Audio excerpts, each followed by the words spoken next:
संभाजीराजे छत्रपती विशाळगडावर जाण्यावर ठाम आहेत। संभाजीराजेंच्या भूमिकेनंतर पोलीस प्रशासनाची तातडीची बैठक आहे।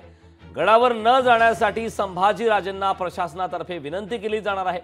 कोल्हापूरचे पोलीस अधीक्षक महेंद्र पंडित यांनी ही माहिती दिली। आज सायंकाळपर्यंत संभाजीराजे कोल्हापुरात येणार आहेत। संभाजीराजे आपल्या भूमिकेवर अद्याप ठाम आहेत, मात्र राजेंच्या या भूमिकेनंतर पोलीस प्रशासनाची तातडीची बैठक ही बोलावण्यात आलेली आहे। गडावर न जाण्यासाठी संभाजीराजेंना प्रशासनातर्फे विनंती केली जाणार आहे। कोल्हापूरचे पोलीस अधीक्षक महेंद्र पंडित यांनी याबाबतची माहिती दिली। आम्ही त्यांना प्रशासनातर्फे हीच विनंती करतोय की आपण केलेलं आवाहन आहे त्यामध्ये प्रशासनाच्या विनंतीचा मान ठेवून ती बाब न्यायप्रविष्ट असल्यामुळे आपण आवाहन जे केलेलं आहे ते मागे घ्यावं। शिवभक्तांना आपण पुन्हा एकदा आवाहन करावं। शासन स्तरावर देखील या दृष्टीने प्रयत्न सुरू आहेत की हा जो विषय आहे प्रलंबित त्या दृष्टीने पुढील आदेश मिळावेत माननीय न्यायालयाचे आणि पुढील कारवाई व्हावी।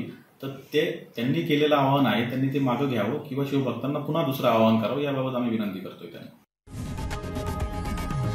लोकशाही मराठी ऐका, पहा, जागरूक रहा।